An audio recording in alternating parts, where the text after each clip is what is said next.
From wherever you're joining us. I'm Maha Yahya. I'm the director of the Malcolm H. Kerr Carnegie Middle East Center in Beirut. Thank you very much for joining us today in what is actually the first part in a three-part series, trying to look at the impact of the Ukraine crisis or the conflict, the Russian invasion of Ukraine on the world, more or less. Today, I'm absolutely delighted to welcome three of my Carnegie colleagues. Andrew Weiss, who is the James Family Chair and Vice President for Studies at Carnegie Endowment, where he oversees the research on Russia and Eurasia. He is also the author of an upcoming book called Accidental Tsar, The Life and Lies of Vladimir Putin. Andrew, I'm waiting for, and it's available for pre-order already. It's coming out in November. So, Andrew, I'm expecting a signed copy. I'd like to also welcome Anna Ohanyan, who's a non-resident senior scholar in the Russia and Eurasia program, as well at the Carnegie Endowment, and who is also the author of an upcoming book called The Neighborhood Effect, The Imperial Roots of Regional Fracture in Eurasia, which will be out in a few weeks, and I suspect also available for pre-order.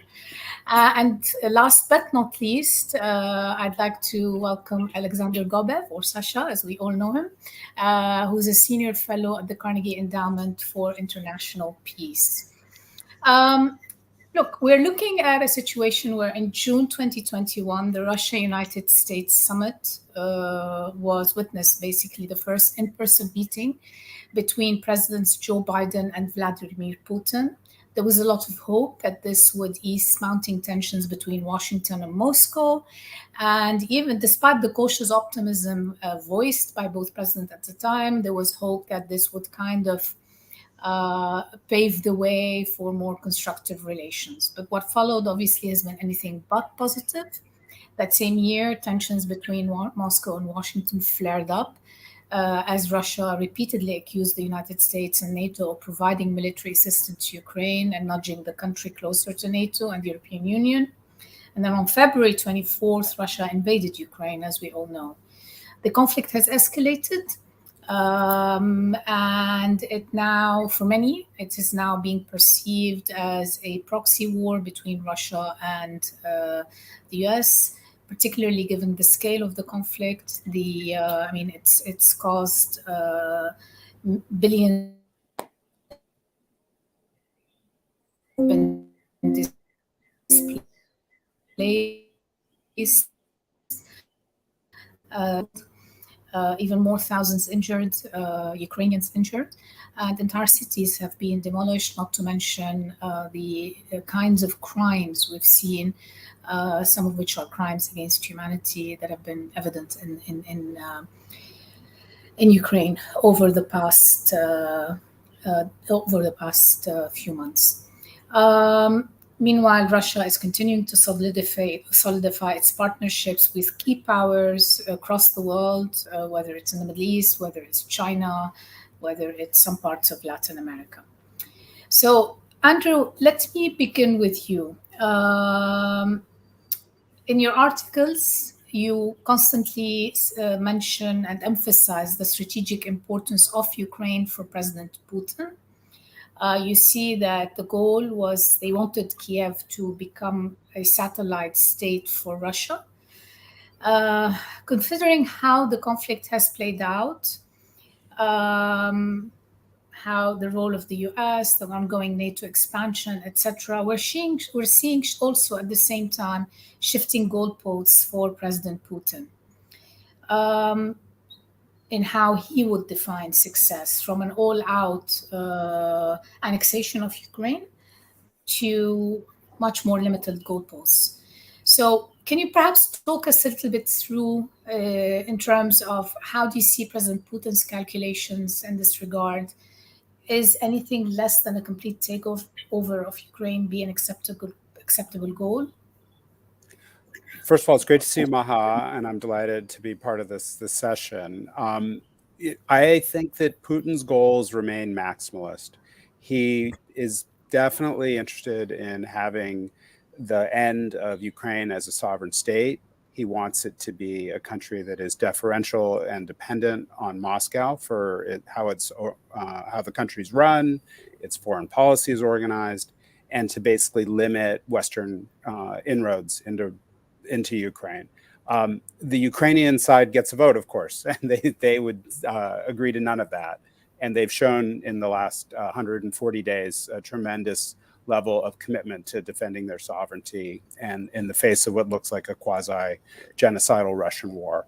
So Vladimir Putin wants things that he may not be able to get, but Vladimir Putin plans a war of attrition. And his initial goal of having a decapitating attack on the Zelensky government and an immediate occupation of downtown Kyiv didn't work out as he planned. The United States and its allies provided considerable strategic warning based on the information that the U.S. and the United Kingdom had obtained about Russia's plans in Ukraine. And then there's been this truly unprecedented level of Western military support for Ukraine that has improved the country's lethality and its ability to defend itself. Now, we're looking just from the United States alone, something on the order of $7 billion in U.S. weapons that have been announced by the Biden administration, and the ability of a tremendous logistics effort to provide those weapons in real time to Ukrainians on the front lines. So all of that has really scrambled the picture. But people watching today, I think, need to have an expectation that this conflict could go on for a very long time, and by that I mean years. So the kinds of analogies people could draw upon are the Balkans wars of the 1990s, particularly the conflict in Bosnia, as well as the Iran-Iraq war, where you end up in basically a grudge match that has no obvious endpoint. And so anyone who's sort of looking for this to be over, or for a political solution that'll somehow magically push us back to where we were on February 23rd, is going to be disappointed. Last point is that the world as a whole, though, doesn't necessarily see what's happening in Ukraine through the same lens. And so you see different parts of the world respond very differently. Across Europe, the response has been really unified, where people see an immediate threat. They see what Russia's doing is incredibly dangerous and threatening to themselves. And so they have, basically joined forces with the United States to help Ukraine to the maximum extent. You've seen other countries like Finland and Sweden announce that they want to join NATO. And you've seen the US-led defense of Europe be reinvigorated. So all of that is now permanent. It changes the map in a fundamental way. But in other parts of the world, there's probably greater indifference and fence sitting. And I'm sure we'll talk about that as this conversation unfolds. We certainly will, Andrew. We will come back to this issue of fence sitting in a moment. But let me turn to you, Anna, now, and ask you whether you agree with Andrew's assessment, and where is Ukrainian agency in all of this, particularly because, as Foreign Minister Sergei Lavrov has been talking about this as a proxy war, as if what Ukrainians want is irrelevant in a sense. I've learned not to disagree with Andrew, because he tends to be spot on, even though I so wholeheartedly would have liked to disagree with Andrew.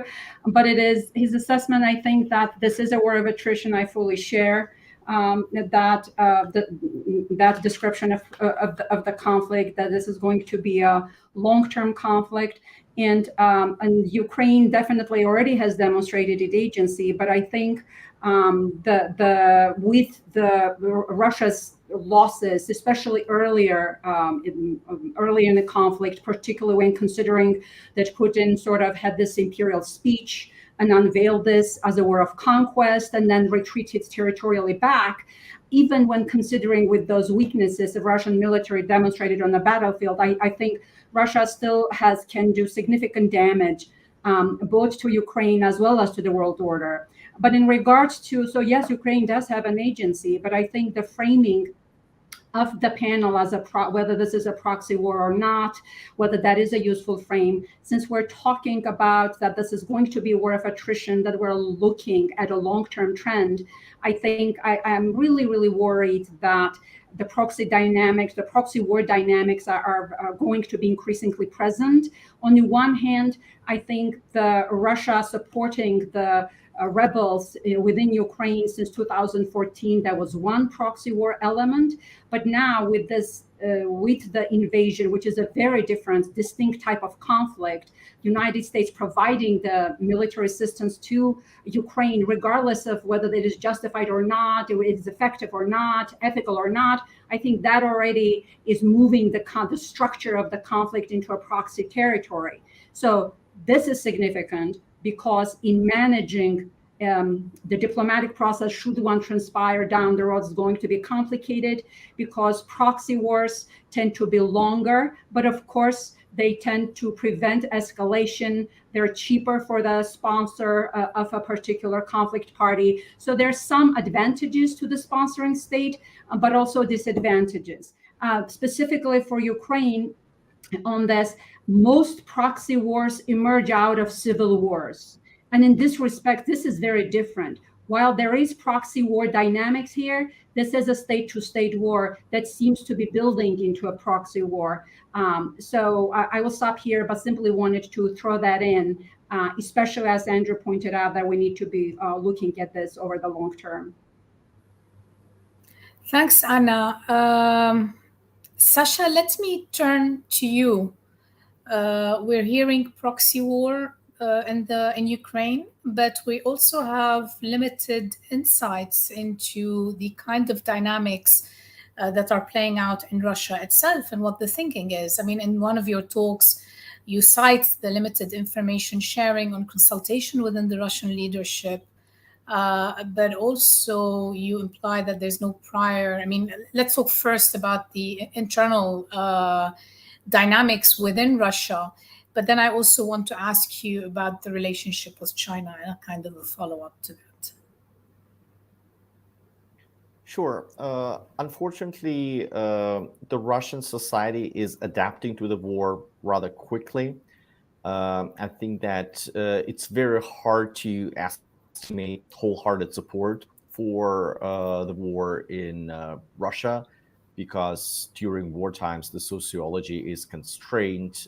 We hear from independent pollsters that when people asked questions about this war, hear that it's going to be about Ukraine, they turn down the request to be interviewed. And 9 out of 10 people don't want to be interviewed. So whether the data available there through independent pollsters like Levada or other pollsters that are more Kremlin affiliated, it's unclear. What is very visible that we don't see any meaningful cracks on the elite level in the Russian leadership. There is only one council level Russian diplomat that has left his position and criticized the war. There is one mid-ranking TV figure who has publicly criticized the war and left Russia. And there is one senior ex-official, Anatoly Chubais, who have left Russia without criticizing the war. War was criticized by one banker who lives in exile, and his bank was being taken away by the Kremlin and handed over to a more loyal oligarch. So there are no meaningful splits in the elite, and we don't see any real bottom-up pressure, because the word war has been criminalized. Everything that falls outside of the Russian official portrayal of what's going on in Ukraine can be deemed as defamation of the Russian armed forces. And there are first real prison terms that are out there for the opposition activists and journalists. So a municipal deputy in Russia was recently convicted to 7 years in prison for just say there's a lineup of other similar cases. So unfortunately, it doesn't matter whether Russians support it or not. The Kremlin is pretty unconstrained in conducting the war the way it wants to do that. We saw initially some demonstrations when the conflict started, but that has quickly obviously disappeared in this kind of a constrained environment. Also the shutting down of NGOs, international organizations, one of which was our very own Moscow Center. by the Russian authorities. But what about decision making within the Russian government? I mean, is it? We hear that it's, from our understanding, is that it's a very closed circle of decision makers that are. Can you tell us a little bit more, that are influencing the trajectory of this war? Can you tell us a little bit more about this?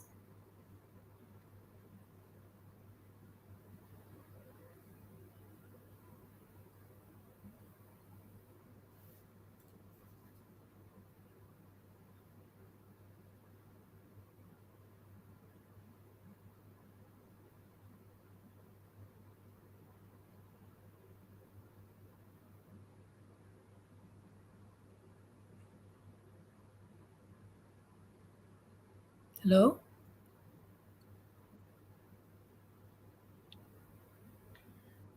Yes, and unfortunately, that led to disastrous results, first and foremost to Ukraine.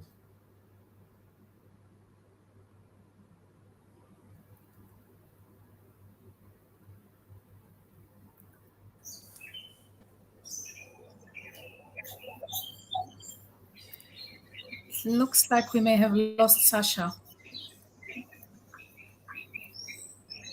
Okay, while we're waiting for Sasha to reconnect, Andrew, let me move to you then in this case and just ask about the dynamic within the U.S. The U.S., as you said, has just provided, I think, $40 billion in aid. They're providing military and logistical assistance, etc. And initially, it was one of the most popularly supported at home in terms of support for a conflict, for external support for now the government. But after 5 months of this conflict, can this still be said about the U.S. policy towards Ukraine? Is the cost still considered low, and does the policy still enjoy popular domestic support? Especially as a recent Pew poll indicated that support for the support of the U.S. Population of Americans is slipping. They conducted a double poll between March and May, and it was very clear that, for example, 8% only pointed to defeating, ensuring a defeat of Russia and Ukraine as a primary goal for President Biden, whereas 38% wanted to lower or eliminate inflation or addressing the currency, the energy crisis. So the idea is that support is shifting. So I don't think it's exactly the situation, Maha, where the U.S. public is focused on foreign affairs, right? That right now the U.S. public is very inward focusing. We've been dealing with a very difficult set of challenges from the pandemic, possibility of a recession, concerns about energy prices that you mentioned, concerns about inflation. So I think what we would typically call pocketbook issues dominate most Americans' thinking, as opposed to situations overseas. And President Biden was elected in part based on that sense that, it was time to focus on domestic renewal. And when he came into office, he had these ambitious plans about domestic renewal for the U.S. economy and for the American worker, and American families. So I think all of that is pretty much basically a straight line from the last several years to today.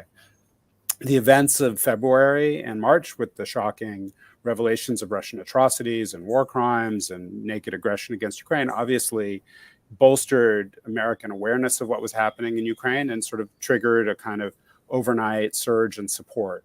But as this conflict becomes something that's long-term, the strategy of the Biden administration has basically also morphed into something that now President Biden, I think when he was in Europe, said, we will pursue as long as it takes.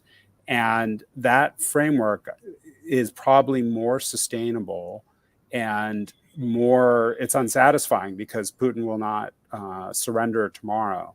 And obviously the American people, I think, don't want to be drawn into a direct military confrontation with Russia. That's also quite understandable given the risks of escalation, and given the fact that Russia is a very large nuclear weapons country. But all of that, I think, still is read in Moscow perhaps the wrong way, which is somehow magically the West is going to fracture, and that, you know, we're going to go back to a world where everyone's desperately seeking a deal with Putin. I don't think there's any scope at this point for diplomacy. There's no scope for negotiations. And there's certainly no one in the West, I think, who wants to be caught pressuring the Ukrainians into making concessions to a country like Russia that has behaved in such a fashion. So I think that, to me, just pushes us back to where we started, which is a war without end and continued suffering, particularly among the Ukrainian civilians who are caught in the middle of this. Thanks, Andrew. I'll actually come back to this point in a short while, because I want to ask you also about an article or an interview with Henry Kissinger, who had a different take on the potential outcomes in Ukraine. But we'll come back to that in a second. Sasha, you're back with us online, so maybe you want to continue with the questions you had, with the answers you were giving us. I think that you were correct that the small nature of the group that President Putin involved in planning for this war was partly the explanation for its disastrous for Russia initial 2 months, where not enough what-if questions have been asked, even on just very simple military assessment. Not enough proper intelligence was taken into account. And this war was based on very flimsy hypothesis that once the Ukrainian troops are there, President Zelensky will run away, and then Ukrainians will either welcome the brotherly nation or just surrender and accept their fate. Now, I think we see, like, the bad news for Ukraine is that the Russian tactics is adapting. The Russian military machine can abandon goals that are overly lofty and unachievable. They withdrew troops from Kiev, Chernihiv. They have concentrated troops in Donbass, and they're more waging the war the way the Russian army is used to. We've seen that in Syria. We've seen that in Chechnya before, and its massive concentration of artillery and firepower, disregard for destruction in human lives, and the death toll on the Russian side as well.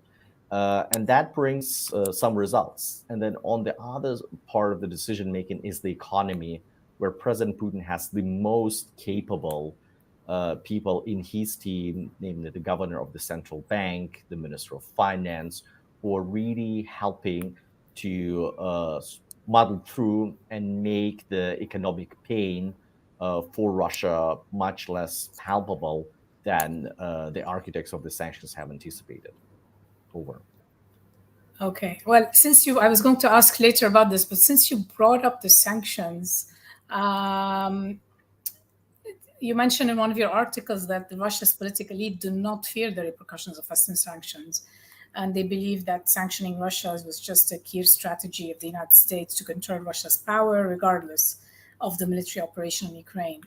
So do you think Russia is well equipped to weather the economic storm and the fallout of Western sanctions, particularly with the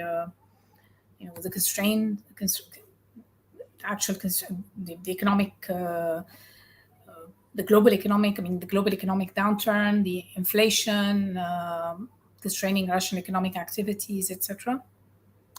We need to define what constrain mean. Yes, Russia will be poorer, more technologically backward, and having multiple economic problems this year and the years to come, and is worse off compared to the state when it didn't do that terrible invasion. But it will still have a certain degree of political stability. I would say a pretty high degree of political stability. The economy will be able to generate enough cash to continue this war and to buy the loyalty of the elites and the population. And yes, the Russian military technology and military industrial complex will be degraded to a certain extent, but even countries like North Korea and Iran have their indigenous weapons program, and their weapons are progressing, given the very different industrial base, the pool of talent in that field available to Russia, and the desire to turn the economy into military mode. I think that unfortunately the Kremlin will have enough resources to continue its course. I keep trying to get a glimmer of hope somewhere, but it's only getting worse and worse.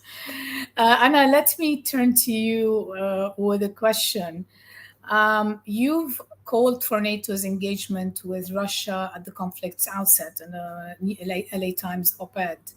Do you continue to these prospects for diplomatic engagement between both sides? What are the remaining channels for such diplomatic? If there's a potential for diplomatic engagement, what are the potential challenges?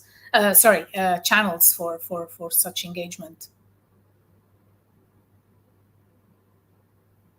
Is my mic muted? No, you're on.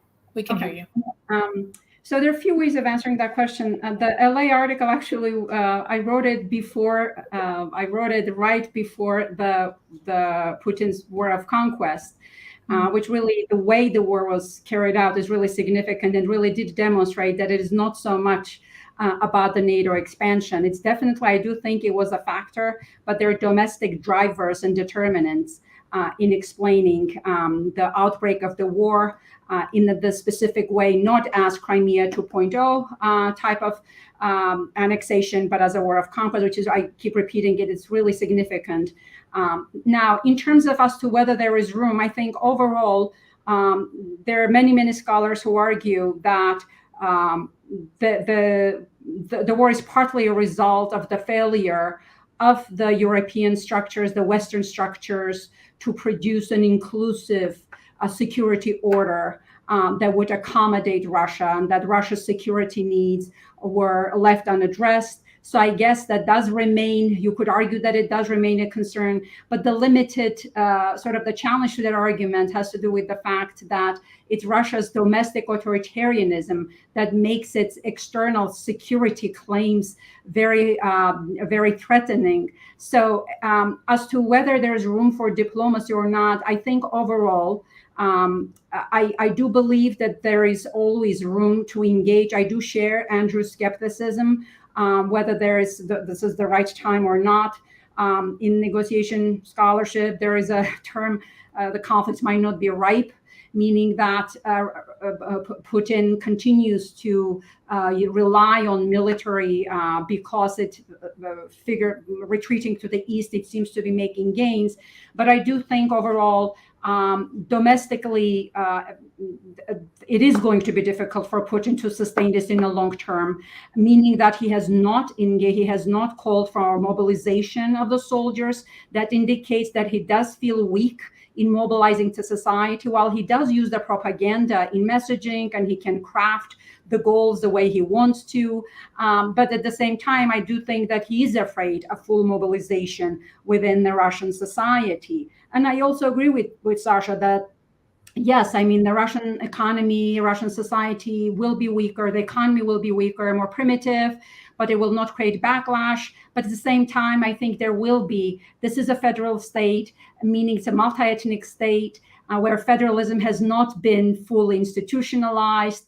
Putin's power has been centralized. So there are a lot of weak points inside the Russian state, meaning that Putin might not be completely interested and so strong. He might appear strong, but I don't think it is in his interest to continue in this war of attrition. He might not have the capacity to do it. And without pulling in other actors, which is where the proxy strategy comes in. There's already talk of Putin asking Iran for drones. If this continues, China has not entered on the side of Putin, on the side of Russia. So that proxy war logic will remain. It's unclear as to down there if this continues, how China will behave. As to whether there is a deal or not, I think there has to be, if sort of looking at it at a macro level, this is a significant conflict in the Eurasian continent. and there is a sort of a systemic conflict because it is shattering the norm of territorial integrity. So after a significant crisis like this, there is always an opportunity for order building. United Nations, for example, has been very weak. I mean, their UN reform has always been on the agenda for a while. And in general, I think figuring out the approach of containing Russia through NATO, it's very, very limited. I remain convinced that Russia's policy, the Western policy to Russia, starts from Russia's political peripheries, from the regions. Supporting regional security orders in Russia's vicinities reduces Russia's capacity to cultivate conflicts and project power that way. I have argued elsewhere that Western policy on Russia is too Russian, is too Kremlin-centric, is too bilateral. Perhaps this war might create a sliver of an opportunity to start thinking about deepening regional security orders in order to limit the opportunities that in which the Kremlin can engage in doing all kinds of mischief. The longer the war goes on, I think a very specific implication that I do want to highlight here has to do with the fact that while Russia is very weakened, and Russia to a certain extent is losing, but it's also winning at the same time, meaning that it is able to weaken the states in its vicinity. There are states, I'm actually citing a talk I had from a conference with Alexander Cooley from Columbia University, who pointed out how many post-Soviet states are now divided. One ministry might be supporting a particular outcome, another one might be supporting another outcome, but the end result of this development is the state weakness that is emerging in Russia's peripheries, in Russia's political peripheries, and that to me is very significant, very dangerous. So I guess we should be thinking really big. While a specific deal, negotiated settlement, is not visible, and I agree with Andrew's assessment, but I think in a very long term, we always should be thinking in very big, bold terms. Thank you, Anna. Actually, just what you said last, which is about the kind of weakening of state systems in Russia's periphery, from where I sit in Beirut in the Middle East, the resonance is quite striking. And actually, the kind of dynamics that can erupt from the weakening of state institutions is also not very promising, just to put it mildly. One of the things, actually, just you mentioned the issue of not calling for popular moralization. Our colleague, Andrei Kolesnikov, recently gave an interview where he talked about how there is overwhelming support for the conflict, Russia's war on Ukraine, but that, Putin was smart not to call for total mobilization, because people don't want to actually go and fight. They're happy to support it politically, but not an actual, it's still being perceived as a special operations and not as a full-out war against Ukraine. Yeah, Putin would prefer to keep this as a background factor. He does not want people mobilized even for the war. Any mobilization for the war can also create destructive mobilization for other things, more dangerous things for the regime. Yeah. Sasha, let me turn to you and talk a little bit about, two things. One is China, and you're an expert on China-Russia relations, in addition to all the other hats you wear.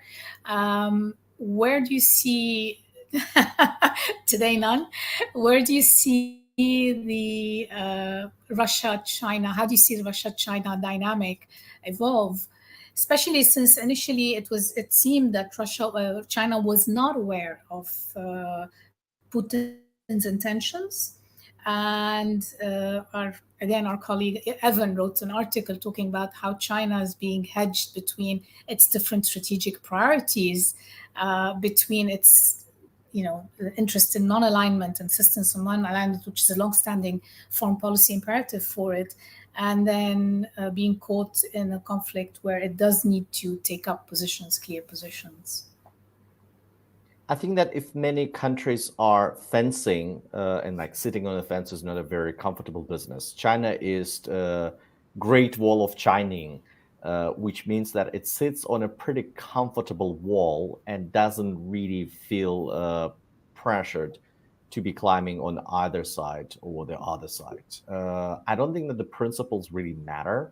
They are there for public consumption, but it's not that it's an imperative that China needs to follow its principles, like non-intervention in foreign affairs or sovereignty are not really sacrosanct when it comes to Philippines or some of China's neighbors like South Korea or many other countries. So it's really about other countries not interfering in China's affairs rather than China not interfering in the affairs of its neighbors. But here are really the two sets of priorities. Relationship with Russia is of paramount importance. China has a long border with Russia that needs to be peaceful.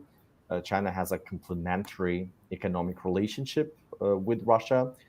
China also is a like-minded country that wants to make China great again, that wants to see the end of U.S. hegemony, and Russia is a pretty useful and powerful ally here. And on the other hand, of course, access to Western market, Western technology, Western capital is of paramount importance for China to continue its economic growth and modernization of its economy. And here, China, I think, borrowed its a page from its own manual that it has adapted before to events like war in Georgia in 2008, or annexation of Crimea, or Russia's interference in U.S. election, that it has a certain set of talking points. It supports territorial integrity. It doesn't recognize Donetsk and Luhansk. And that's what the Western people want to hear. And whenever the Chinese are pressured by the U.S. administration that you should do something to support the U.S. or like rules-based international order, China says, yes, sure, sovereignty and peace and territorial integrity of Ukraine and non-recognition of Crimea. And at the same time, it's very important to watch what China does in material terms. And in material terms, it doesn't violate the primary sanctions and export control because it fears secondary sanctions.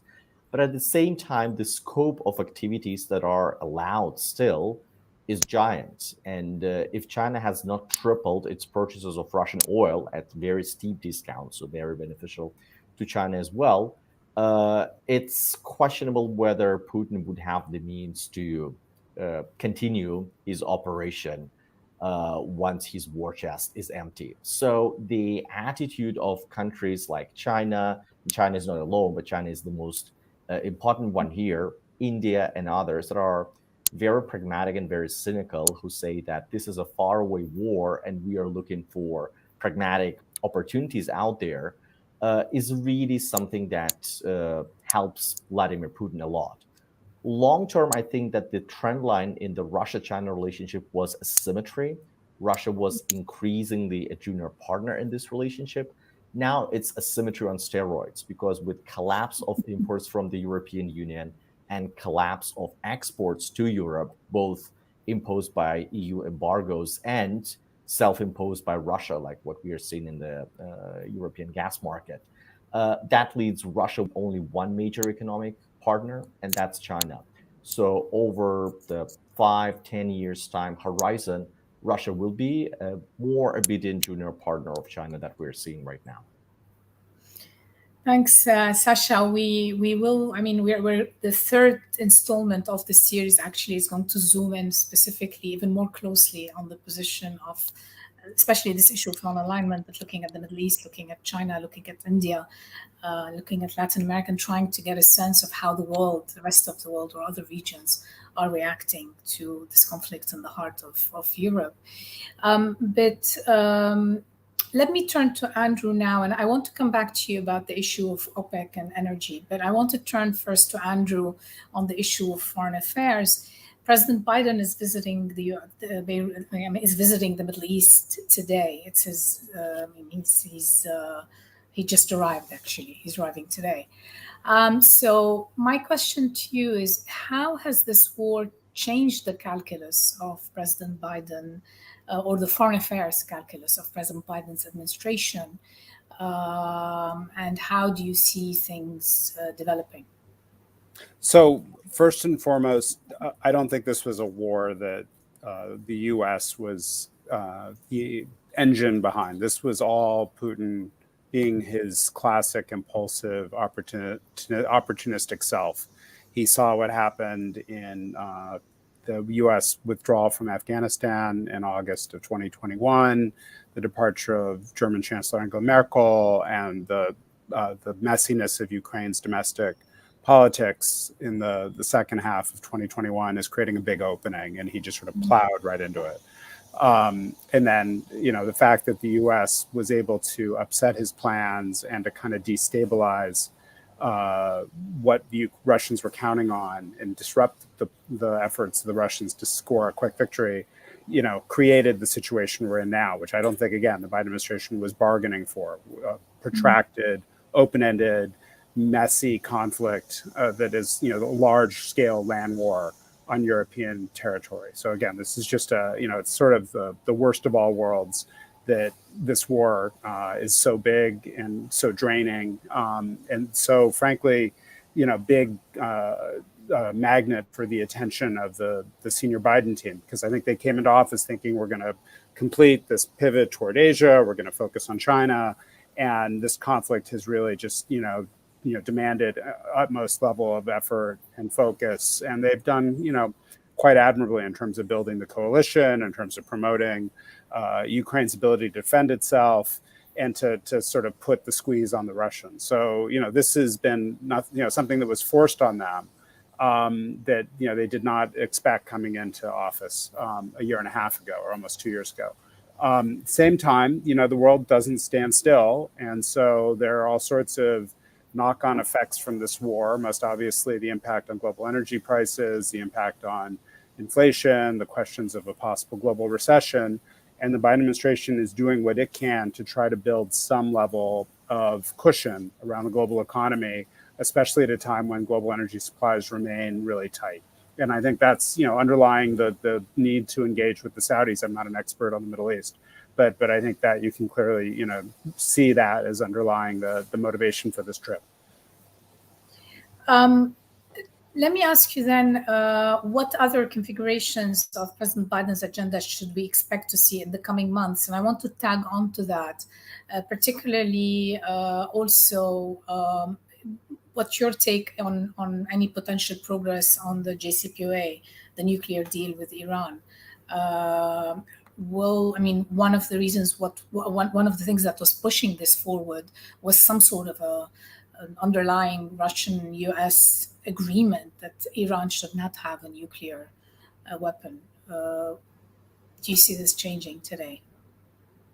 So I'm not aware of any significant progress on the JCPOA. It seems like we're stuck. Again, it's not my core area of expertise, and this is largely a negotiation between the U.S. and Iran. It's the Russians in the original conception of the JCPOA played a helpful supporting role. They were willing to take back spent fuel from Iran, and they provided an important technical backstop for the formulation of the agreement. But as my understanding is that contacts between the U.S. and Russia have been broadly suspended as a result of the war in February.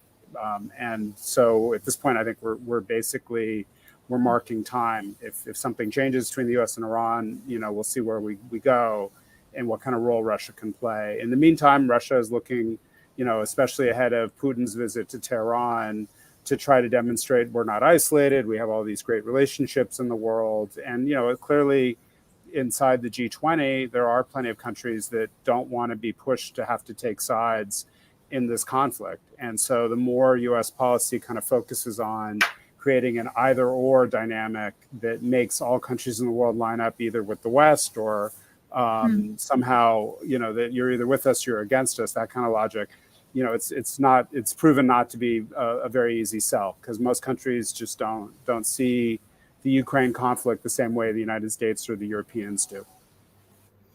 Okay. Thanks. Let me come back to you. Thanks, Andrew. Let me come back to you, Sasha, on OPEC and energy, since we're talking also about global relations. We've seen energy prices soaring over the past few months. Oil prices are expected to remain above $100 per barrel. Meanwhile, Russia continues to engage closely with OPEC Plus on oil and energy supplies. There are warnings of impending gas shortages in Europe. U.S. is trying to work on measures to offset rising inflation and help Europe find new oil and gas supplies. One key agenda, as we heard from Andrew, but as we know also from discussions, one key item obviously on the agenda will be the issue of oil prices and increasing the production of oil prices to increase supplies. Do you think Russia and OPEC ties will continue to grow closer as the conflict continues? What are the implications for global energy prices if the U.S. remains largely left out of the OPEC strategy, priority, and calculations? But I would add also a question from our audience, Maz Allawi. He's saying, any chance we could see a Russian reaction to the GCC? Should they increase oil production in order to stabilize prices? I think that Russia doesn't have that much technical ability to increase production. It was limited, like it cannot go on and off as easily as Saudi Arabia. And now it also faces some problems with the technology. Some of the fields that are old and will be out soon cannot be kind of switched off and switched on that easily. We've seen that Russia just struggles to keep the production at the levels that it has now. And I think that what will happen to it as more and more oil services companies are leaving Russia is everybody's guess. Some of that equipment can be replaced. Some of that equipment is left inside Russia and without access to IT platforms. But some of them is not. So it's hard. I think that Russia has interest in maintaining this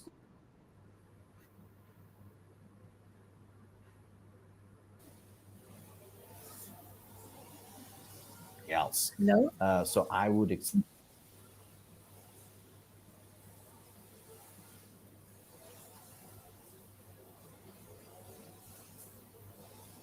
Sasha, I think we can't hear you. Is he still on the line? Sasha, can you hear us?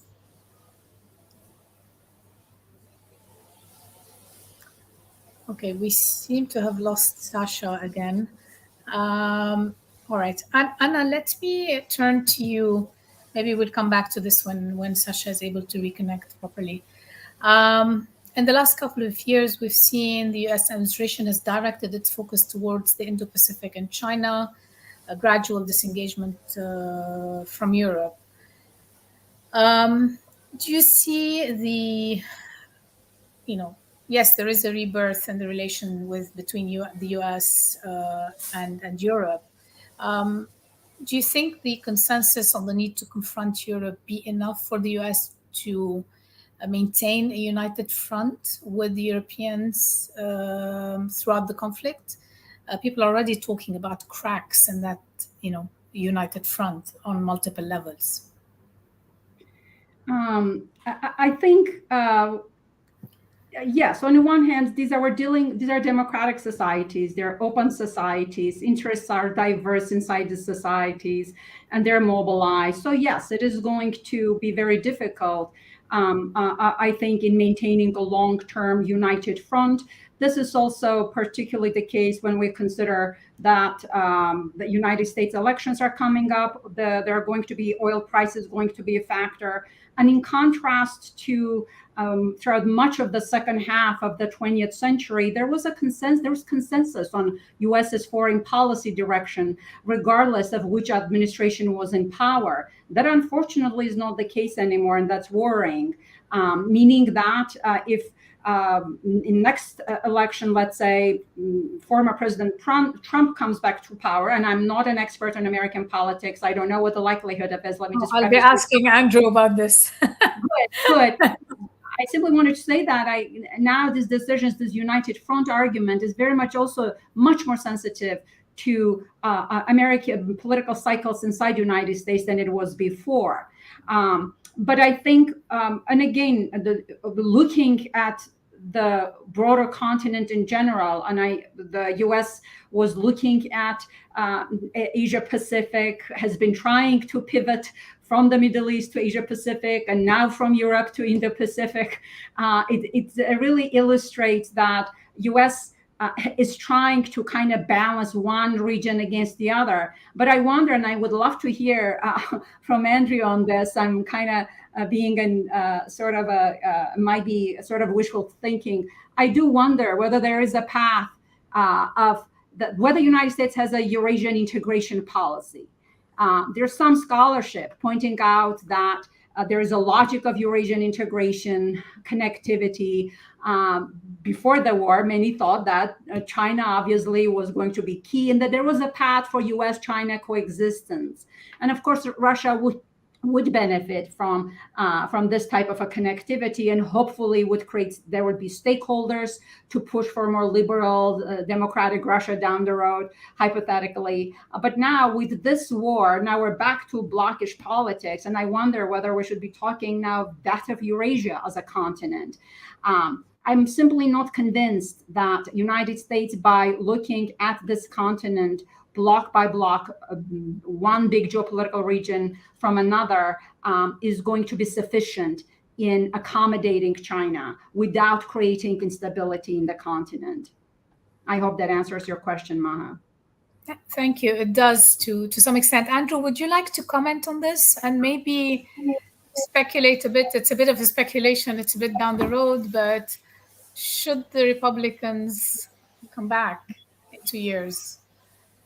I think there's a pretty strong consensus in the U.S. political establishment these days about Russia, and there's a pretty strong consensus about the need to support Ukraine and strengthen the U.S. connection to Europe in light of what has transpired. So as one of our colleagues has said, you can't unring that bell. Donald Trump is an outlier in many respects, given the way he, as a candidate and then as president, embraced Putin and basically threw Ukraine under the bus. So there may be some people in the U.S. political scene who talk like that, including television hosts on very popular Fox News. But I don't necessarily think that that's going to be the parameters for U.S. policy going forward. At the same time, we need to accept that the role of the U.S. president is really important, and that you can't run a foreign policy simply on the back of the national security bureaucracy. And we sort of all witnessed what that looked like during the the Trump administration, where you had different parts of the government pursuing a kind of set of initiatives, often without coordination with political leaders, including the president himself. And so you ended up with a far less potent, far less capable U.S. foreign policy. And it also allowed a lot of foreign players to manipulate and kind of, pull the U.S. in various ways. So, I think the role of the president is absolutely critical in making U.S. foreign policy coherent and effective. Thanks, Andrew. Before we kind of move to the last question to all of you, I wanted to come back to the op-ed I mentioned earlier, or the interview with Henry Kissinger earlier, who sketched out 3 possible outcomes. And there was a bit of an uproar around this. This was initially in a Davos, and then it ended up in a Davos speech, and then in a Financial Times op-ed. So he sketches out 3 potential outcomes. One is that it will have, if Russia stays where it is now, it will have come for 20% of Ukraine and most of Donbass. And the role of NATO will not have been decisive as earlier thought if it stays there. So it will consider it a victory, despite all the setbacks they suffered initially. The other outcome would be made to kind of drive Russia out of the territory it has acquired before this war, including Crimea. So it becomes a war against Russia itself. And then the third outcome, which he says he believes President Zelensky has now accepted, is if free people can keep Russia from achieving any military conquest, and if the battle lines return to the position where the war started i.e., 2014, then this could constitute a kind of a win for the Ukrainians. But it would still be a frozen conflict because Ukraine will be close to NATO, but not connected to it, but not part of it. What is your take on this, on these outcomes? And yeah, Henry Kissinger is someone who, throughout the last several years, has tended to provoke controversy whenever he talks about Russia or Ukraine, and I think for good reason. There is no basis for the U.S. or other countries to go around chopping up smaller countries or cutting deals about their sovereignty and their territorial integrity. That pushes us back to an era and a very dark history. Most obviously, places like Yalta in 1945, and it's just a visceral issue that for good reason, people in Ukraine will steadfastly reject, and I think plenty of Americans will steadfastly reject. The Russians, for their part, want to make it seem like there's a reasonable deal to be had. And if only the West would just come to its senses and sit on Ukrainians and force them to cough up painful concessions, this whole thing could be over. Again, I just think that flies in the face of all the facts that we've seen, which is that Russia doesn't accept that Ukraine is a real country. President Putin repeatedly says things like that in public, and has launched a completely disastrous war to try to prove that that he's right about this. And the Ukrainian public response and their willingness to fight and die for the country demonstrates that he's completely wrong and living in a fantasy world. Unfortunately, living in a fantasy world that other people now are paying for the price for. Let me then. I want to ask each of you, and maybe I'll begin with you, Andrew, since so you can continue. Is how do you see this ending? Yeah, no, I think everyone wants to know the answer to that. I don't think anybody knows. This obviously is being driven by Vladimir Putin's really over the top, audacious moves. He has lost Ukraine 3 times in his presidency. First during the Orange Revolution in 2004, then again in 2014 after the Revolution of Dignity and the Russian annexation of Crimea and the start of the war in Donbass, and now very decisively with this war in February. So Vladimir Putin is a serial screw-up when it comes to managing Ukraine. He has consolidated the Ukrainian public on a war footing to defend themselves against Russia's aggression, and he is going to have a hostile, implacable foe that is supported by the West on Russia's borders for years, if not decades to come.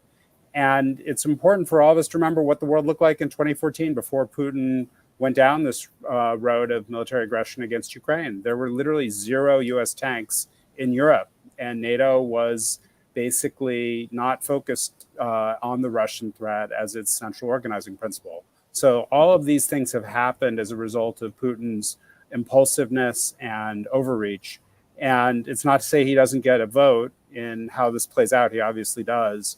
But this is a grinding long-term conflict that we have in front of us. And the question will be, does it get out of hand? Does it spread beyond Ukraine's borders? Does it somehow draw in the United States or other NATO countries to fight on Ukraine's behalf? And does it trigger some form of a direct NATO-Russian military confrontation?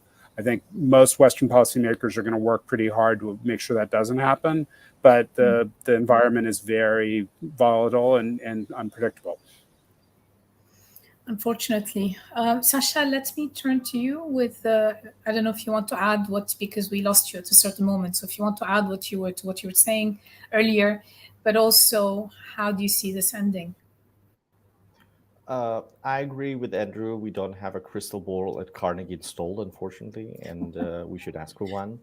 But I would think that this war is a kind of 9/11 type of event. that sets in motion multiple pieces simultaneously and unleashes dynamics that is just very hard to predict, but it's very impactful.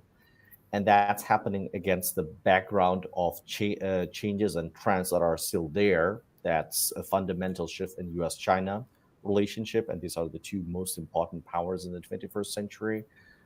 There is ongoing climate disaster that's leading to very significant geopolitical consequences. There is a rapid development of technology, and the war just doesn't stop by to wait how Russia-Ukraine war ends. Unfortunately, these many pieces are connected, and Vladimir Putin has ways to make the situation worse through blocking the free passage of Ukrainian grain ships from port of Odessa and other ports, to shutting down gas supply to Europe, making the situation there also worse and setting many European countries, including Germany, into recession. Just one thing I'm going to say is that, yes, with all of the terrible mistakes that Vladimir Putin made and all of the kind of dreadful consequences for Russia long-term, Russia as it is now is turning into this giant Iran of Eurasia. It's not going away. Internally more or less stable. It's not fully stable. I agree with Anna, but I think that it has a degree of control over it. And that it's very vicious. It doesn't want to just sit there in this fenced space and continue its war against Ukraine only. It wants to stick it back to the West. And I think that the moves we're seeing on the energy front, on the grain front, is there. It just wants to create more problems to everybody, set the house on fire, and then sit in Fortress Russia and wait till the results are more evident and people come to negotiate. It's a very dangerous situation, and the outside world in Europe needs to learn what the level of threat and what the kind of challenge it's facing and how to live with that. Sasha, since you mentioned the issue of threat, and I very much agree with you. I mean, again, MENA region, but across the world, we're seeing the reverberations of just the wheat crisis and fertilizers. The UN is warning of higher levels of food insecurity worldwide, and we'll be discussing these in our upcoming panels in the next few weeks. But since you mentioned threats, someone from our audience, Bruce Rosen, is asking about the Russian military's action regarding Ukraine's nuclear power plants. He says they don't exactly inspire confidence. Do you see this as one of those potential triggers or threats?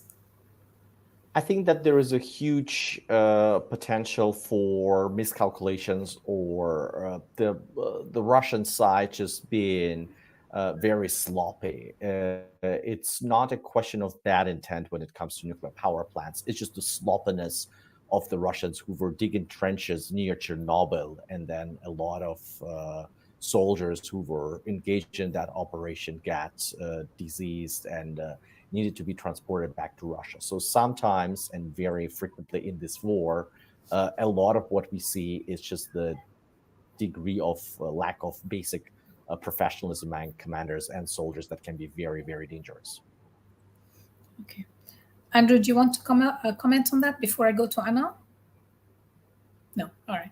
Anna, last word with you. How do you see this ending? You've heard both Andrew and Sasha as well. Well, I also don't have a crystal ball, but when thinking about Russia, I think I usually, and I'm not trying to make any predictions, obviously, but one way to try to make some assessments short term is to look at what Russia has done elsewhere, even though this war is very unique, very different as to what Russia has done so far. But similarly, I think Russia does have a very long track record in the Putin years in building this conflict on an existing cleavage to project global influence. So fracture a region, project global power. That has been the Russian strategy. And historically, another way to look at this, trying to make some assessments would be Russia, actually in this forthcoming book, I kind of engage with this question as to whether Russia is always faced between the choice of being an institutional power or a territorial power. It always has expanded territorially, or the Russian Empire. I'm making very big sweep arguments, I realize, generalizing. I hope there are no historians in the audience, but it always has seen territorial expansion as a way to provide security, as opposed to building its institutions domestically. So and this seems to be the logic that might be explaining as to what Putin is doing in Ukraine, in addition to having something Ukraine-specific issues that Andrew has been writing about. So if I develop on those two tracks from these two frames, I think after few years, assuming Putin is still in power, I could see that there is this sustained cleavage, this militarization, this conflict line along whatever territory that Russia captures will remain, even if there is some sort of a ceasefire agreement. This will provide Putin with a very specific sets of instruments to constantly create problems for keep Europe within a state of insecurity and keep Ukraine in a very weak and economically, politically weakened situation. So essentially, maybe I would not call it a frozen conflict, but building a pretty low simmering conflict, assuming there is some sort of a ceasefire agreement. This is assuming if Putin does not leave. And if I could say a few words on one of the questions that was submitted by the audience members, simply because it pertains to the theme of the panel, whether this proxy war is a matter of a perspective, and that this would be Putin might see it as a proxy war with NATO, while U.S. believes that this is simply helping Ukraine to uphold its sovereignty. Proxy war is a strategy, is a war strategy. It's not a matter of a perspective, and it's not even a type of a war. Just because we call this a proxy war or even define it as a proxy war, that does not mean that Ukraine's fight is not legitimate. And it is this proxy war structure that I'm combined with this war being a war of attrition that makes the situation particularly volatile. We did not even talk about the possibility of this spilling over into cyber warfare, which perhaps is much more likely than a nuclear attack. I will stop here, but I wish I could end on a more positive note. I'll just turn it back over to you, Maha. I guess there's just more room for analysis. How about that? There's a lot more room for analysis. Anna, if you want to say a few words about the possible spillover, feel free. We have a couple more minutes. So if you want to say something about the potential spillover, whether it's a cyber war, but also spillover in Europe. And there have been quite a lot of concerns about that as well. What did I get myself into? We have a couple of minutes. So. Well, the security studies scholarship does argue that cyber attacks are much more, in general, are a much more real threat than nuclear attacks. Again, these are assessments. These are not hard facts, simply because they're deniable. And I'm actually have been surprised that Kremlin, that has significant cyber war attack capacities, has not utilized them in this particular case. They're much easier to use. They're deniable, but it could have reached Europe, NATO countries, as well as the United States. Perhaps it either signifies that capacities are not as developed for now, or number two, Putin is also very aware of not attacking a NATO country, as he does not also wish this to escalate further. But there are other avenues of escalation if the proxy logic is definitely there. On the one hand, the proxy dynamics allows, on the bright side, allows the sponsors to pull out much more quickly than if there is full military intervention. But at the same time, this is also low cost. The possibility of a spillover, Iran entering with military assistance, even considering that it is under sanctions, or China, hypothetical possibility, those scenarios are there. But again, I don't think that this is also good news for the longer this goes. This is harder in my assessment, for Putin to manage. Thank you, Anna. Sasha, Andrew, any last words? Nope. Okay. I really want to thank all three of you for a fantastic conversation today. I know we're just beginning to chip away at the iceberg. There's a lot, as Anna said, there are lots of issues we can still bring up. It's not a happy scenario. It's not a positive scenario. On the contrary, we heard war of attrition, suspended conflict. This will go on for a long time. Global repercussions. We will be talking about many of these global repercussions in our upcoming, this is, as I mentioned earlier, this is the first in a 3-part series. The next installment will be next week, where we will talk about the impact of the Ukraine conflict on Europe, particularly, and on NATO. And then the following week, we will talk about some of the questions actually that came up in the chat around China, BRICS, India, and the Middle East, amongst others. Andrew, Sasha, and Anna, thank you so much. I look forward to seeing all of you soon, I hope. Well, I'll be seeing you very soon, again on Zoom. Thank you so much. And thank you to the audience for being with us today. Bye-bye. Bye-bye.